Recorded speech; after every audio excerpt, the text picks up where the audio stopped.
sahabat Sumsel, saya Darwin Sarkowi. Sekarang kita kedatangan tamu lagi dari Dewan Kesenian Palembang. Ada Bapak Sudrajat SHMH. Hendra Sudrajat. Assalamualaikum Pak Hendra. Ya. Alhamdulillah. Sehat ya Pak ya? Alhamdulillah. Pak Hendra orang hebat. Orang hebat yang datang ke Palembang. Peneliti juga nih Pak Hendra nih, karena beliau juga adalah seorang praktisi. Punya firma hukum Hendra Sudrajat, penemu teori konstitusi Nusantara dan peraih rekor muri doktor hukum tata negara termuda. Allahu Akbar. Ternyata Bapak hebat ya. Termuda dulu ya Pak ya? Super. Iya dulu. Super. Sekarang udah tua Pak. Wah, termasuk muda Pak, baru 44 tahun ya. Iya.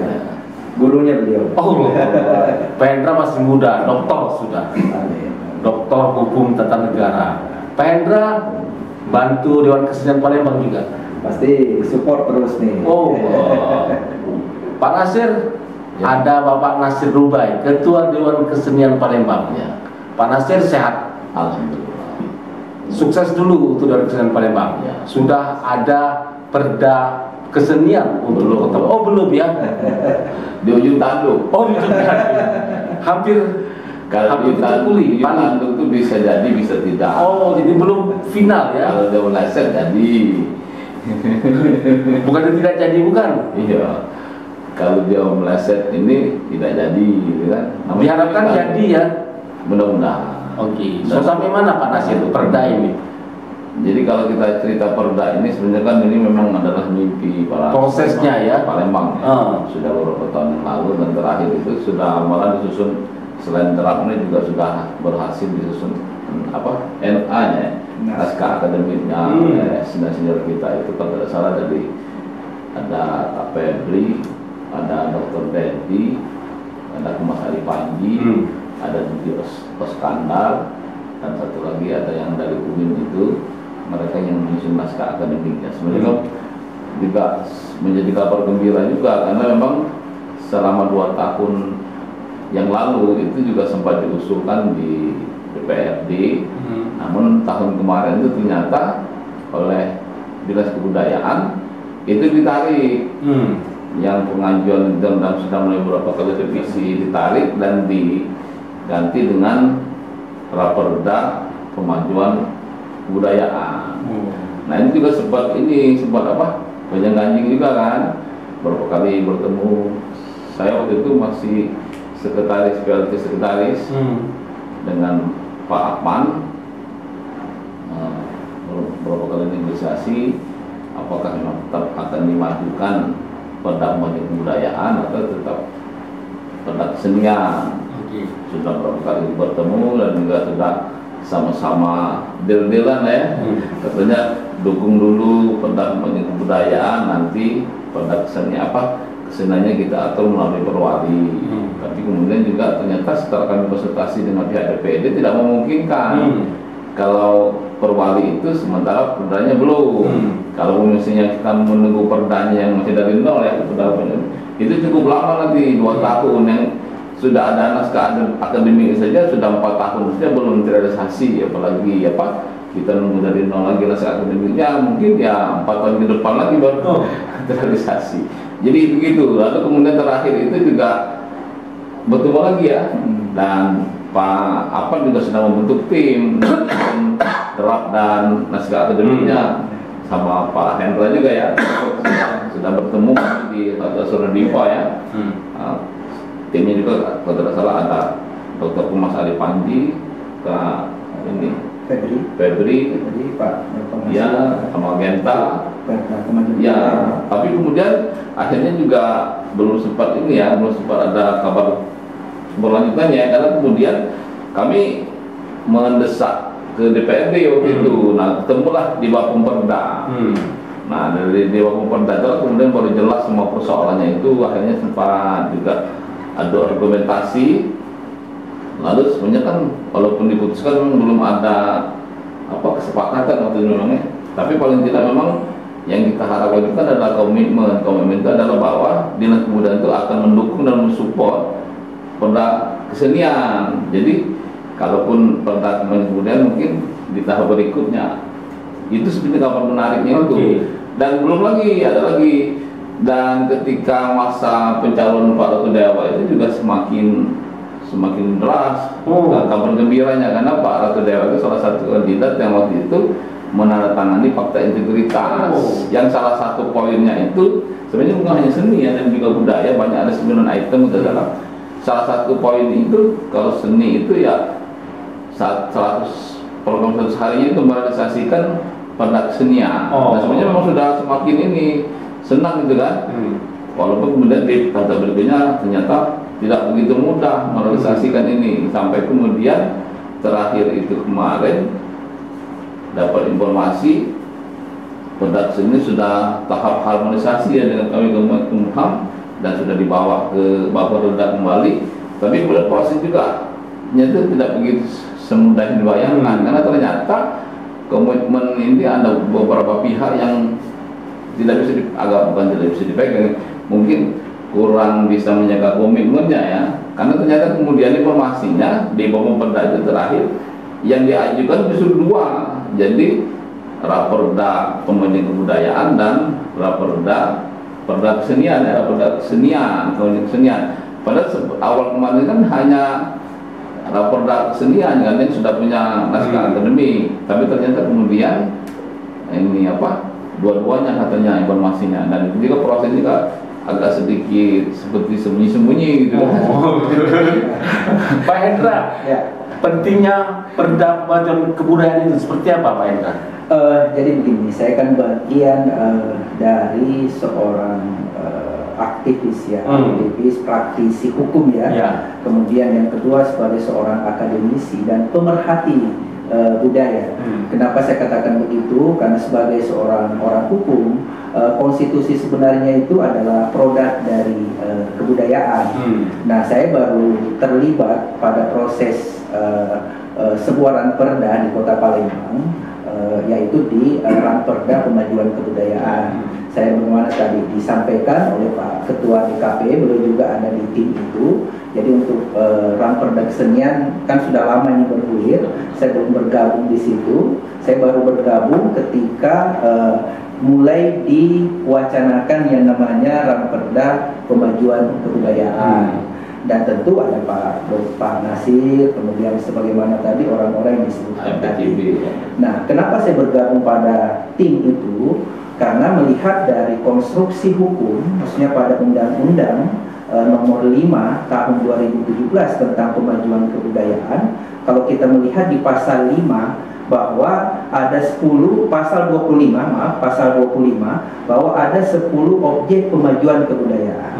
Salah satunya adalah seni atau kesenian. Itu di pasal 25 di antara 10 objek pemajuan kebudayaan itu.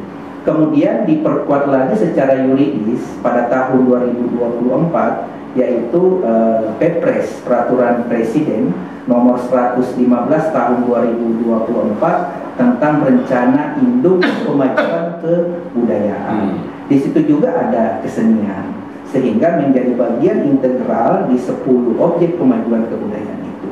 Sehingga pada tataran di Kota Palembang ini bertemulah dua kepentingan hukum ini, yaitu usulan Perda kesenian dan usulan Perda Pemajuan Kebudayaan.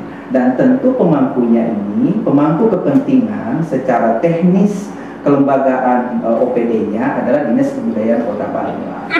Sehingga untuk mengambil titik tengahnya waktu itu diusulkanlah dua Ranperda ini. Meskipun pada waktu itu belum ada MA dan naskah akademik maupun Ranperdanya. Tetapi karena kami pikir bahwa ini juga penting dari sisi konstruksi hukum tadi, pemajuan kebudayaannya ini kita majukan juga. Karena kenapa? Kalau kita berbicara Perda Pak Darwin, itu adalah proses politik. Sebuah Perda itu, dalam pemahaman saya sebagai doktor hukum, Perda itu nanti menjadi produk hukum ketika sudah di lembar daerah. Begitupun dengan undang-undang. Sehingga prosesnya ini sebenarnya sudah tidak berada pada Dinas Kebudayaan, sudah berada pada Dewan Perwakilan Rakyat Daerah Kota Palembang. Karena kan DPRD itu memiliki 3 fungsi utama, yaitu fungsi legislasi, fungsi budgeting anggaran, kemudian juga fungsi pengawasan. Tentu kewenangannya dia. Nah, prosesnya itu tentu ada proses sinkronisasi. Tadi Pak Nasir sudah menyebutkan ada suatu proses sinkronisasi. Maka kita menunggu proses sinkronisasinya ini. Kalau dari sisi urgensinya, semuanya memiliki urgensi yang sama.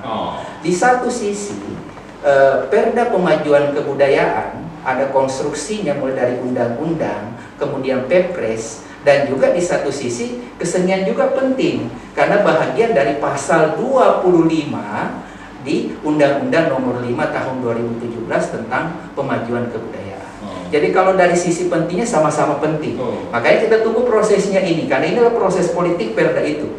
Bukan hanya Perda, undang-undang juga adalah proses politik. Nanti menjadi produk hukum ketika sudah dilembar negarakan. Apalagi kan Palembang ini luar biasa. Narasi budayanya, kekayaan keseniannya sangat luar biasa. Saya pernah meriset, Pak Nasir, izin Pak Ketua DKP, 65% narasi Nusantara ini ada di Tanah Sriwijaya. Makanya dua-duanya ini penting untuk kita majukan. Makanya kita menunggu prosesnya. Seperti itu. Sama-sama penting ya? Iya, sama-sama penting. Karena dua-duanya ada. Di Undang-Undang Nomor 5 Pemajuan Kebudayaan itu ada seni di situ. Dan juga di Ramperda yang diajukan itu juga di pasal 30 kalau saya tidak salah itu ada tentang kesenian. Jadi saling mengisi sesungguhnya. Berarti tidak bisa diprediksi Pak selesainya itu. Karena kan ada proses, namanya kan proses politik di DPRD. Artinya ya kita kapasitasnya saya sebagai dalam konteks budaya seni, saya ini pemerhati budaya. Kalau beliau ketua Dewan Kesenian Kota Palembang, jadi kita hanya ini bahagian dari kalau teori demokrasi modern itu kita berada pada elemen civil society, masyarakat sipil yang mengusulkan. Nah, kita sudah serahkan kepada states, kepada negara. Di mana negara itu kekuatan legislatif, yaitu DPRD Kota Palembang. Seperti itu. Kalau saya sih sepakat tidak menjadi masalah, tapi kan masalah ini kan antara seni dan kebudayaan ini juga sudah lama sejak Undang-Undang Nomor 5 itu ya tahun berapa itu? 2017. Dan sebenarnya kan sudah banyak contoh juga Kongres Dewan Kesenian 2 tahun yang lalu juga sudah merekomendasikan dan sudah memetakan bahwa di seluruh Indonesia itu yang namanya bentuk dewan ini juga masih variatif. Ada yang namanya Dewan Kesenian, ada namanya Dewan Kebudayaan. Artinya salah satu rekomendasi itu adalah diserahkan kepada daerah masing-masing untuk lebih memperkuat dan bertegas mana yang memang seharusnya didukung dan disupport. Nah, kalaupun tadi misalnya Pak Dr. Hendra menyatakan itu masih proses politik, saya sangat jelas itu memang tidak bisa dibantah lagi dalam proses politik, tapi justru dalam proses inilah realisasi Perda Kesenian kan perlu dukungan dan support dari berbagai pihak dan stakeholder, termasuk diantaranya kalau Dewan Kesenian kan leading sektor yang itu kan dinas kebudayaan, walaupun dia juga bisa bernaung di manapun, dinas pariwisata, dinas pendidikan. Artinya kan sebenarnya kan support, dukungan dan komitmen dinas kebudayaan itu yang diharapkan itu kok. Ya, komitmen yang mana? Komitmen lah misalnya tadi awalnya menyatakan ya kita siap memang mengajukan hanya Raperda Kesenian yang memang sudah ada naskah akademiknya, dan kalau kita mau menunggu misalnya Raperda banyak kebudayaan pasti menunggu berapa tahun lagi kira-kira seperti itu. Kalaupun memang misalnya dikatakan bahwa kesenian itu sudah termasuk bagian dari 10 objek pemajuan kebudayaan. Tapi paling tidak ketika terbentuknya Menteri Kebudayaan itu juga Dewan Kesenian hasil kongres itu juga sudah sampai kepada Pak Fadlizon kondisi-kondisi dan pemetaan kondisi yang ada di seluruh Indonesia soal Dewan Kesenian dan Dewan Kebudayaan. Nah, soal Perda Kesenian juga memang Palembang itu termasuk yang terlambat untuk Pak Hendra, karena di daerah itu Prabu Mulih itu Mas Pri itu sudah beberapa tahun yang lalu sudah punya perda. Harusnya kita sudah beberapa tahun lalu yang sudah punya Perda Kesenian, tapi hari ini sudah terlambat, kemudian juga dihambat proses realisasinya. Padahal kemarin kalau tidak salah presiden itu kami hanya meminta supaya dalam kemudian itu jangan dihambat yang sudah siap dan mau terrealisasi, tapi tolong didorong, dan juga nanti kita akan mendorong juga terrealisasinya Raperda Pembangunan Kebudayaan. Jadi memang yang kita lihat dan tunggu itu adalah komitmen. Karena kalau dalam dunia politik kan sebenarnya memang tidak ada komitmen yang bisa dipegang, memang kan tidak ada sahabatan sejati, itu kepentingan. Tapi kita menunggu ya paling tidak dalam proses politik, kata Pak Hendra tadi, sehingga hasilnya produk berupa perda itu dukungan. Jadi jangan sampai nanti kami juga tinggal menggantungkan harapan di Dewan di Legislatif, ternyata kemudian juga karena gangguan, katanya ada juga gangguan dari pihak-pihak tertentu yang menyebabkan sehingga anggota Dewan itu juga sedikit terpengaruh. Bagaimana mereka memutuskan. Dan juga kita juga bisa dan sudah memahami kalau sudah keputusan di legislatif itu sudah keputusan politis itu kan tidak bisa dipegang lagi, memang begitu juga ketika paripurna bisa kita percaya apakah memang tetap mendukung terrealisasinya perda kesenian. Pak Hendra, kalau dengar seperti ini sepertinya rumit Pak. Sangat rumit. Iya. Jadi sebenarnya begini, salah satu asas dari penyusunan perda itu, artinya saya kan ada sedikit jejak pengalaman selama 5 tahun di Senayan sebagai staf ahli di Komisi 3 DPR RI, di Komisi 3 Hukum kan, dengan 45 mitra kerja, dengan menyusun beberapa rancangan undang-undang, naskah akademik yang terkait dengan 45 itu. Nah, salah satu asas dalam hal pembentukan perda itu sebenarnya adalah kejelasan tujuan yang jelas gitu kan. Saya pikir bahwa baik Ranperda Pemajuan Kebudayaan dan Kesenian ini sama-sama memiliki tujuan yang sama, yaitu ingin memajukan kebudayaan, melestarikan nilai-nilai kesenian yang ada di Kota Palembang ini, sehingga sudah jelas. Dan memang ini adalah proses politik, tapi dalam proses politik itu tentu masih terbuka ruang-ruang dialog dengan seluruh stakeholder yang ada. Misalnya contoh untuk Ranperda Kesenian, tentu ada ruang-ruang dialog dengan stakeholder yang paling menonjol, misalnya adalah Dewan Kesenian Palembang, atau dengan beberapa seniman dan budayawan yang lain. Begitupun dengan pemajuan kebudayaan, ruang-ruang dialog itu mesti harus tetap ada. Karena kenapa? Lembaga perwakilan rakyat, dalam hal ini DPRD, adalah representasi rakyat. Tentu harus membuka ruang-ruang dialog itu sebelum melakukan paripurna untuk menetapkan kedua perda ini. Sehingga ruang-ruang dialog itu sebagai bagian dari civil society tadi, kekuatan masyarakat sipil itu ya mesti tetap masyarakat dilibatkan. Karena kenapa? Tujuan dari perda itu, apakah namanya perda kesenian nanti yang ditetapkan, perda pemajuan kebudayaan ditetapkan nanti, kan akan dijalankan oleh masyarakat. Sehingga itu perlu ada dari masyarakat. Sehingga ketika sudah berada di Dewan Perwakilan Rakyat Daerah sebagai lembaga legislatif, itu sudah menjadi suatu kewenangan dari lembaga legislatif, sudah bukan lagi kewenangan dari OPD-nya atau dinas yang bertanggung jawab. Meskipun secara teknis ada, tetapi yang menentukan tetap adalah Dewan Perwakilan Rakyat Daerah. Tapi tidak boleh juga menafikan seperti ruang-ruang dialog itu harus tetap dibuka. Seperti itu. Kita sedang menunggu perda pemajuan kesenian. Ya. Dua-duanya. Dan pemajuan kebudayaan. Iya. Seperti tidak susah maju Pak Palembang. Kalau kondisi seperti ini Pak. Dialognya padat sepertinya. Sebenarnya kan bukan dialog yang padat. Dialognya kan sudah dilakukan kemarin dengan lewat Perda. Kita juga sudah beberapa kali ketemu dengan Kepala Dinas Kebudayaan. Kan artinya kan ada aspirasi nih. Ada sudah disampaikan harapan yang diharapkan oleh seniman. Itu kan sudah disampaikan.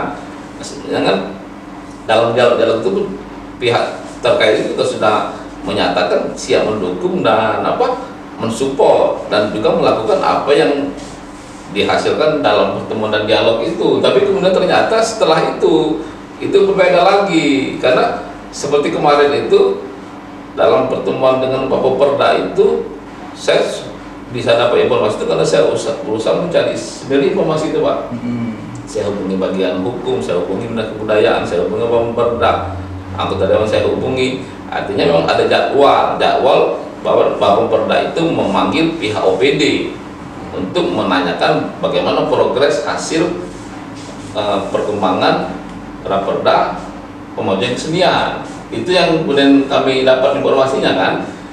Nah, saya tanya apakah di Dewan Kesenian ini juga bisa ikut dalam pertemuan itu. Semua pihak itu menyatakan tidak ada yang membuka pintu boleh hadir.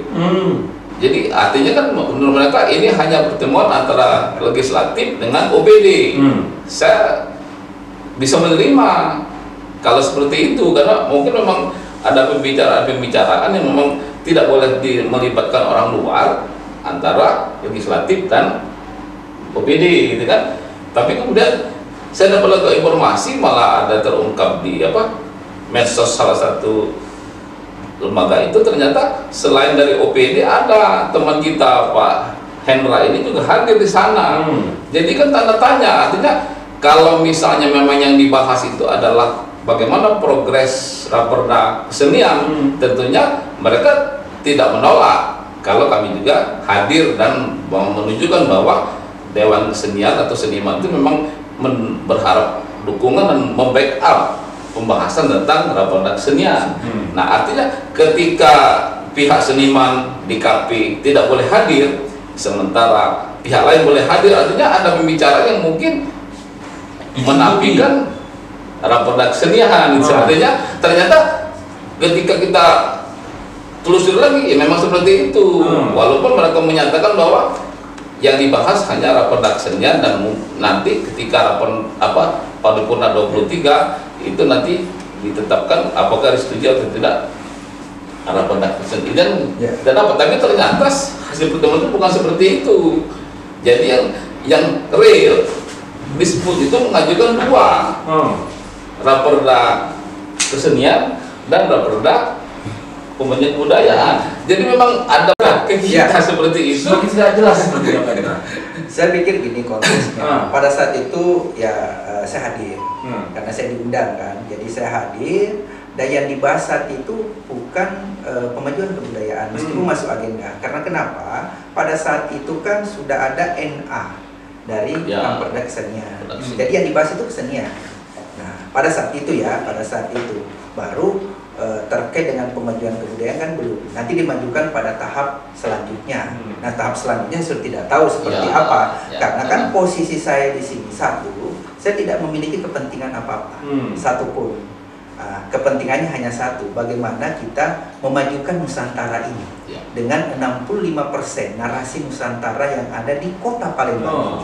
Ketika saya diminta terlibat dalam hal RUU Raperda pemajuan kebudayaan ini, saya turut terlibat. Seandainya saya lebih awal ada di situ juga, saya akan membantu juga Raperda kesenian. Dan tentu ini Rp0 saya bantu. Nah, artinya apa? Saya tidak ada kepentingan, tidak ada kepentingan apapun di situ. Ketika saya diundang ya saya hadir, tidak ada kepentingan apapun kecuali bagaimana kepentingan kebudayaan ini, di mana yang tadi saya katakan bahwa pada pasal 25 Undang-Undang Nomor 5 Tahun 2017 tentang pemajuan kebudayaan, di pasal 25 itu salah satunya adalah kesenian. Sehingga urgensinya sama urgennya pemajuan kebudayaan dengan kesenian. Tentang proses lebih lanjut ya kita serahkan kepada lembaga perwakilan rakyat. Dan tentu pertemuan kemarin saya pikir, kalau pengalaman saya Pak ya, selama ini 5 tahun sebagai staf ahli di Komisi 3 DPR RI, itu bukan pertemuan terakhir. Pasti akan ada lagi pertemuan-pertemuan berikutnya, di mana DPR akan meminta elemen civil society seperti tadi. Apakah dari DKP-nya? Kalau saya kan tidak mewakili organisasi, saya mewakili dari salah satu tim yang ada, tim pemajuan kebudayaan, di mana salah satunya juga ada Pak Dr. Pak Nasir gitu kan. Kebetulan ada teman saya juga namanya Pak Dr. Nasir. Makanya amin Pak, amin. Bagi kami, bukan kami ya, saya pribadi juga mengistimewakan juga termasuk di KP ya, kalau dengan posisi Pak Hendra ini ya bukan masalah. Artinya kan memang beliau ini menjelaskan kondisi ideal. Tapi kalau kita bicara kondisi ideal, kan di mana sih Indonesia yang ada kondisi ideal itu? Kan ideal itu kan hanya dalam mimpi gitu. Artinya kan ketika kita bicara yang mana urgent, mana yang progres, tentunya tidak akan ada yang sama. Minimal ada persentase yang 0, sekian, itu yang ada yang lebih urgent dan ada yang lebih progres. Nah itulah yang bagi orang-orang Palembang, seniman Palembang, DKP, AMBTB, mereka menilai bahwa memang impian Tiada Sisinya Production itu sudah bertahun-tahun yang lalu dan sekarang ini sudah di ujung, tapi tiba-tiba seolah hampir realisasi, tapi kemudian selalu bukan diganggu namanya, mungkin ada kepentingan lain dan mungkin mereka menilai itu adalah yang juga kepentingan juga sama besarnya, ada sama urgennya menurut Pak Hendar. Jadi artinya bagi kami juga kalau Pak Hendar ini tidak ada masalah seniman, justru Pak Hendra, ya, tadi Pak Nasir ngomong ada kepentingan lain Pak. Kepentingan mana sih Pak yang kira-kira lebih besar sehingga ini terhambat terus seperti ini? Kalau saya tidak melihat kepentingan apapun yang menghambat. Karena kalau saya berbicara terkait dengan Nusantara, kebudayaan, kita harus lebih kepada hati yang jernih. Karena kita kan ingin melestarikan budaya leluhur yang diluhurkan untuk Nusantara.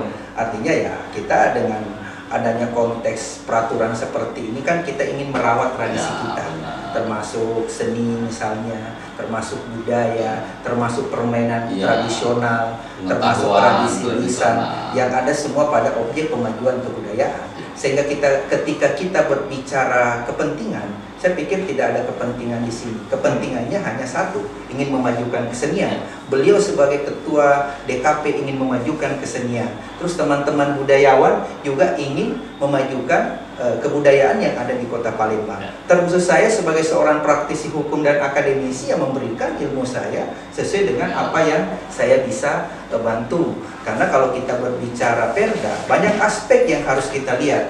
Dari aspek sosiologisnya, sebagaimana tadi yang disampaikan oleh Pak Nasir, bahwa sudah lama diharapkan, itu kan aspek sosiologis.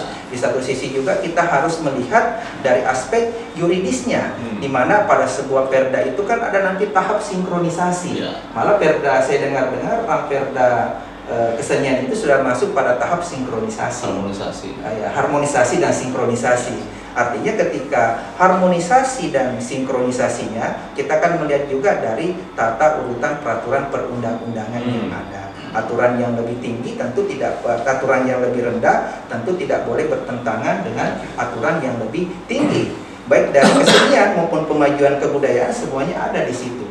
Jadi kalau kita bicara lebih atas lagi di Undang-Undang Dasar, bahagian juga kesenian itu bahagian juga untuk memajukan kebudayaan.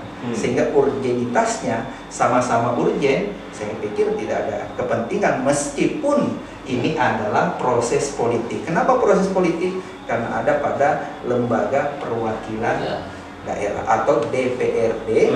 Nanti saya katakan tadi itu awalnya bahwa nanti menjadi produk hukum ketika sudah di lembar daerah. Pokoknya semoga harapan kita prosesnya ini akan ada lagi pertemuan diundang dari DPRD untuk mendengar lagi untuk penguatan materi dan substansi dari perda ini, baik dari perda kesenian maupun perda pemajuan kebudayaan. Sehingga apa yang disampaikan oleh beliau bagian dari aspirasi dari seniman budayawan dapat tersampaikan pada forum di lembaga Pak Hendra, Dewan Perwakilan DPRD. Jadi masalah ini. Apanya Pak? DPRD-nya? Bukan. Enggak. Ini proses yang normal. Karena normal. Ya proses normal. Karena kenapa saya katakan proses normal? Karena itulah tugasnya DPRD untuk menampung aspirasi. Ya kan? Salah satunya kan menampung aspirasi, narasi, fungsi dan kewenangan secara konstitusional dari DPRD itu maupun DPR RI. Yang pertama tadi adalah legislasi, kemudian pengawasan, kemudian budgeting. Kalau orang awam karena berusaha itu karena ujung-ujungnya duit Pak. Benar ya? Saya nggak tahu pada ranah itu. Kalau produk hukum itu mungkin nggak melihat dari produk itu sendiri ya, barangkali untuk kepentingan siapa. Kalau kita hubungan seni juga tidak ada orang berkepentingan, karena sendiri juga bukan lahan yang bisa mendatangkan uang ya. Barangkali ya kita juga tidak membahas sampai ke sana, tapi paling tidak yang kita harapkan itu adalah komitmen sebenarnya, karena dengan pihak disebut ini kan sudah berapa kali ketemu, Pak Hendra juga sudah terlibat, sudah ada komitmen bahwa kita akan support ini kan, bahwa nanti akan setelah ini baru kita ajukan lagi yang Itu kan sebenarnya kan komitmen-komitmen itu yang kita harapkan yang bisa tidak berubah gitu kan. Kalau yang lain kan susah juga kita mengharapkan. Pak Nasir, komitmen awal itu apa yang harus dipegang oleh kawan-kawan ini? Ya, artinya kalau sudah pada menilai urgent dan tidak urgent, progres itu sudah berdasarkan sudut pandang yang berbeda, ya perjuangan itu sudah pada rel yang berbeda. Artinya kalau kita mau memang pada satu titik terrealisasi pada kesenian, maka sudut pandang itu ya harus sama. Oh, ini ternyata kesenian ini lebih urgent, lebih penting, jadi aspirasi dari seniman dan kawan-kawan, ya kan? Artinya ini yang harus kita dorong, itu sama berarti kan. Tapi kalau sudah memandangnya, oh ini sama-sama urgent, berarti kan memang dua-duanya harus direalisasikan.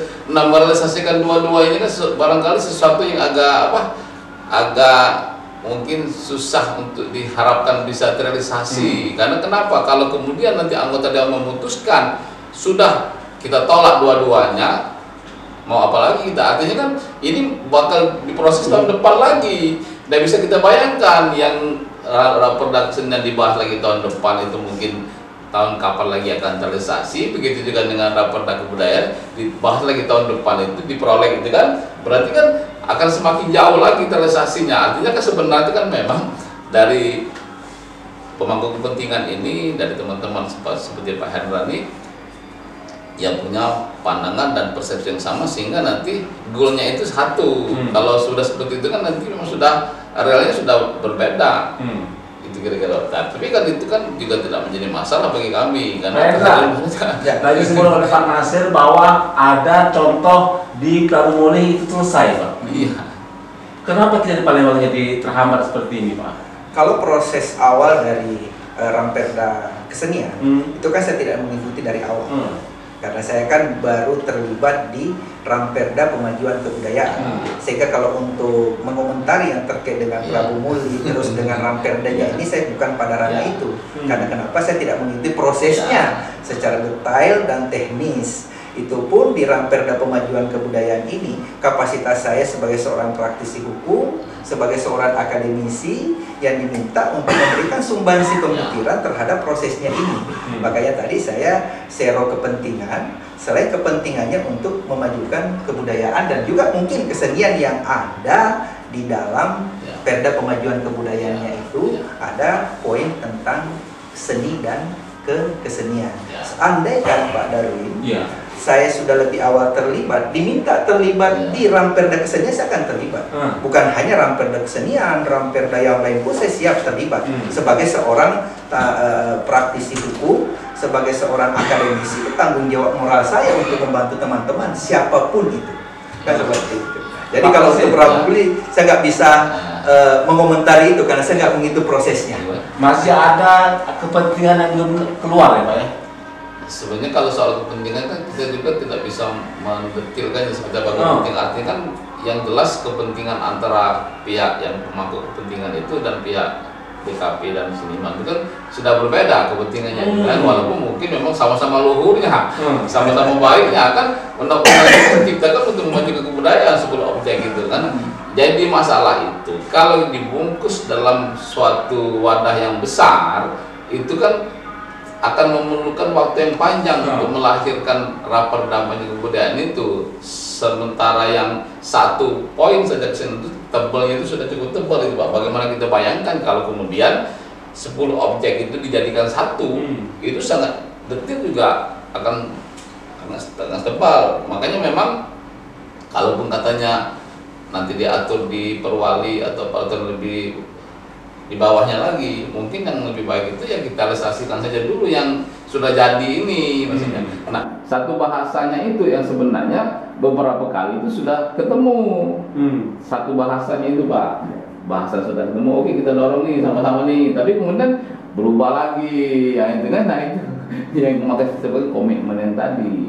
Nah sebenarnya ini juga bukan bocoran, ini di tataran seniman juga sudah bergejolak. Jadi sebenarnya kan saya tidak bisa juga membayangkan apa yang akan terjadi kalau kemudian ternyata duanya ditolak, gitu kan? Atau misalnya diterima itu Perda Pemajuan Kebudayaan sementara Perda Kesenian ditolak, Ya saya tidak bisa membayangkan apa yang akan terjadi dengan seniman itu kira-kira gitu. Pak Hendra, Ya. jadi intinya masih rumit ya Pak ya? Atau tidak rumit? Bagi saya tidak rumit, karena ketika kita pertemuan di hotel Pak, beliau juga ada. Saya justru yang pertama memberikan narasi secara jalan tengah, bahwa kita majukan dua-duanya. Nanti pada tahap sinkronisasi atau harmonisasi, bahwa kelayakannya kita berharap dua-duanya ini layak, kan seperti itu. Ya mungkin Pak Nasir sebagai ketua DKP dan ada juga Kak Febri situ, waktu itu ada Pak Panji, mendengar narasi saya bahwa dua-duanya kita majukan.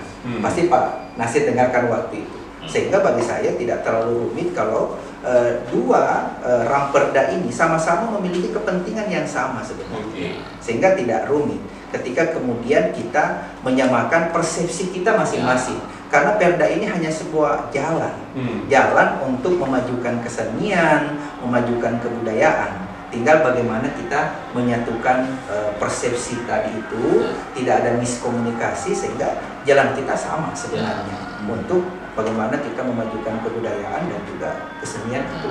Jadi mungkin kalau bagi kami sendiri sebenarnya kan harapan itu hanya dua. Yang pertama berharap kepada wali kota dan wakil wali kota yang sudah terpilih, yang ketika pencalonan ini sudah menandatangani fakta integritas.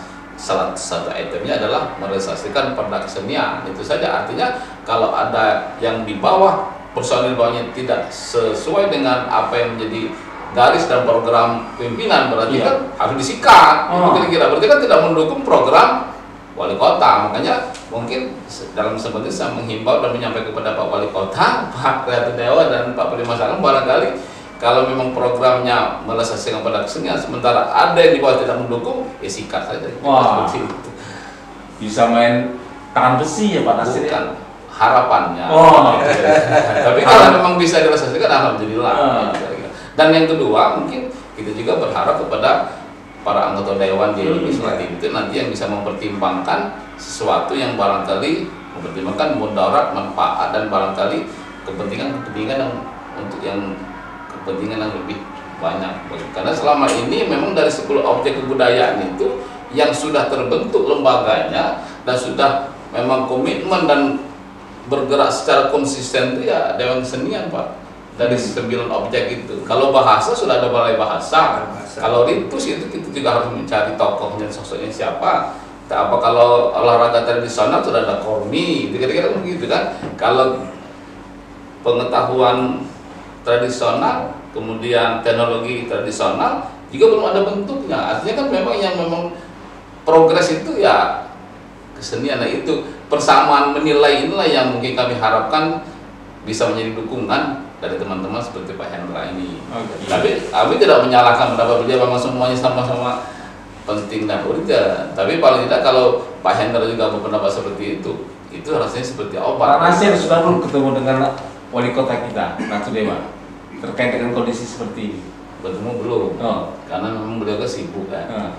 Jadi memang kita tidak memahami kesibukan pejabat itu, tapi paling tidak melalui wadah inilah barangkali bisa tersampaikan pesan-pesan dari seniman ini bahwa sebenarnya seniman ini kalau bisa menjerit sudah menjerit.